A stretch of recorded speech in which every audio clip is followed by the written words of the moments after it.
माह मुक़द्दस रमज़ान मुबारक के आगाज़ को अब सिर्फ 11 दिन बाकी रह गए हैं।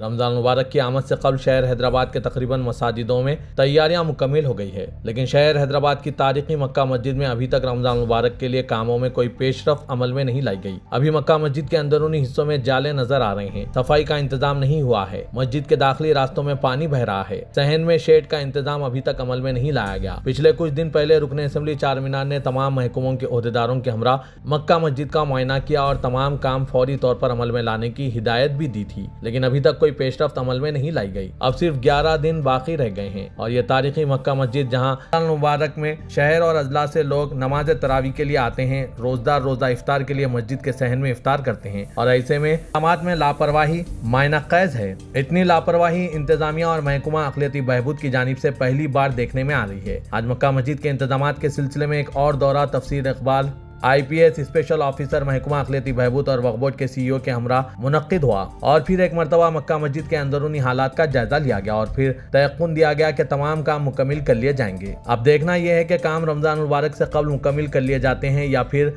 ये भी कान खुश करने के बयानात है। मक्का मस्जिद सुपरिटेंडेंट दफ्तर में हर बार मीटिंग होती है, ऐलानात होते हैं, चाय बिस्किट नोश फरमाते हैं, फिर काम पर कोई तवज्जो नहीं होती, काम तातुल का शिकार हो जाते हैं। मक्का मस्जिद के सिक्योरिटी से मुतालिक भी खदशात पैदा हो रहे हैं, क्योंकि दाखिली दोनों दरवाजों पर सिर्फ 4 होमगार्ड तैनात हैं। अब रमजान में ज्यादा मुसल्लियों की आमद होती है, ऐसे में सिक्योरिटी का भी खास ख्याल रखने की जरूरत है। नाज़रीन, सब पर आपकी क्या राय है, कमेंट के जरिए जरूर बताइएगा। पेश है इस खुसूस में आज के मक्का मस्जिद के इंतजामात के जायजे के कुछ झलकियाँ और तफसीर इकबाल IPS के ख्यालात। वीडियो रिपोर्ट सियासत.com।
मैं आप सबका शुक्रगुजार हूँ, आप लोग यहाँ पे आए हैं। 23 जनवरी को हमारी कमेटी और हमारे डायरेक्शंस पे और मैडम के परसुएशन पे एक टीम आई थी।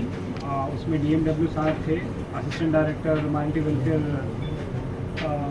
थे, उसके बाद अकाउंटेंट DMW हैदराबाद थे और अपने सिद्दीकी साहब थे और दीगर अजर अहवाल साहब यहाँ पे हजरत वहाँ उस समय मीटिंग में आए थे। उस मीटिंग में कुछ जो रिक्वायरमेंट था, कुछ डिसीजंस हुए थे, उन सारे डिसीजंस पे अभी अल्हम्दुलिल्लाह काम चल रहा है। और उसमें जो है इलेक्ट्रिक आइटम्स के कुछ रिक्वायरमेंट थे, इलेक्ट्रॉनिक्स आइटम्स के रिक्वायरमेंट थे, प्लास्टिक की जायनमाज की रिक्वायरमेंट थी, हैंड मेटल डिटेक्टर का रिक्वायरमेंट आया था, केमिकल जो वजू खाना को साफ़ करने का केमिकल वगैरह का एक रिक्वायरमेंट था, प्रेयर कारपेट्स का रिक्वायरमेंट था, क्लीन कराने का शैम्पू से वो सब भी हो रहा है। उसके बाद जो है न्यू वाटर कूलर्स जो है 2 आने हैं जी, उसको भी अप्रूव कर दिया गया है।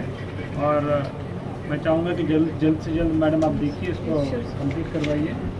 और जो छोटे छोटे चीज़ें थी, हाउस कीपिंग के आइटम्स थे, ये सारे आइटम्स का जो है अप्रूवल्स हो चुका है। और कुछ चीज़ों का जो अप्रूव नहीं हुआ है उस पर हम लोग भी काम करके रमज़ान से पहले उसको कंप्लीट कराने की कोशिश करेंगे, कंप्लीट करवाएंगे। अभी हम लोग जो है पूरा प्रीमाइस को, मक्का मस्जिद के पूरे सारे अतराफ़ को भी हम लोग विज़िट किए हैं, अंदर भी विज़िट किए हैं। कुछ चीज़ें जो है सुप्रिटेंडेंट साहब हम लोगों के नोटिस पे लाए हैं। इंशाल्लाह उस पर काम करके रमज़ान से पहले उसको पूरे करने की पूरी कोशिश होगी और इंशाल्लाह पूरा भी किया जाएगा। दूसरी बात जो है, सुप्रिटेंडेंट साहब को जो है मैंने क्लीननेस और नीटनेस के लिए एक रिक्वेस्ट किया है। ये जो है तारीखी मस्जिद है, सबसे बड़ी और सबसे पुरानी मस्जिद है इंडिया की। तो इसमें जो है बाहर से लोग आते हैं, जो भी हैदराबाद आता है वो चार मीनार और मक्का मस्जिद ज़रूर देखता है, चाहे वो किसी भी कास्ट का हो, चाहे वो किसी भी रिलीजन का हो। जो इसकी पहचान हैदराबाद की है वो इन सब जगहों से ही है। और बड़े बड़े बैरन मुल्क के जो एम्बेसडर्स हैं वो भी यहाँ पे फ्रीक्वेंट विजिट करते रहते हैं। तो मैंने सुप्रिटेंडेंट साहब से रिक्वेस्ट किया है कि प्रीमाइस को हमेशा नीट और क्लीन रखना है। तो आप जो है अभी जो है डायरेक्टर मैडम भी बोली हैं कि आपको जो भी काम करने के लिए जो लेबर चाहिए वो 10 दिन पहले ही वो प्रोवाइड करवाएंगी। पहले रमज़ान के टाइम से होता था, लेकिन आप इमीडिएटली उनको ले लीजिए और उनसे ये काम आप मुकम्मल करवाइए। इसके अलावा जो भी आपने रिक्वेस्ट किया है, चाहे वो माइक का है, चाहे साउंड सिस्टम का है, उन सब की चीज़ों पे हम लोग को गौर फिक्र करना है। और एमएलए साहब भी कुछ सजेशन दिए हैं। हम लोग प्रेसिडेंट साहब से भी रिक्वेस्ट किए हैं कि एक प्रॉपर साउंड एनालिसिस टीम आके एक एनालिसिस करके एक हम लोगों के सामने एक प्रपोज़ल लाएँ। तो उस प्रपोज़ल में इमीडिएटली हम लोग इंशाल्लाह काम करेंगे। मक्का मस्जिद के चीज़ों को लेके किसी तरह की कोई कमी नहीं है, किसी भी तरह की कोई बजट की कमी नहीं है। ये हम लोगों का अपना परसुएशन है, हम लोगों का अपना जो है कितना हम लोग परस्यू करा के फुल सेट में गवर्नमेंट के पास प्रपोजल आप भिजवाते हैं। अल्हम्दुलिल्लाह गवर्नमेंट पूरी तरह से इसको उठाएगी, काम करेगी इसमें। और किसी भी तरह का कोई भी सुझाव है आप बताइए हम लोगों को, और जो भी लोग हैं उन्हें बताएं। तो मैं एमएलए साहब से भी गुजारिश करूंगा कि आप जो है अपनी तरफ से 2 बात रखिए और उसके बाद हम साहब बजट कितना सेंक्शन करें मक्का मस्जिद के काम? सफिशिएंट बजट रहेगा, जितना ज़रूरत है वो मिलेगा, सफिशिएंट बजट रहेगा। ठीक है, 3.3 करोड़ का बजट है जो सैंक्शन बजट है हमारा, जो वो बजट है, हम लोग सफिशिएंट काम कर सकते हैं।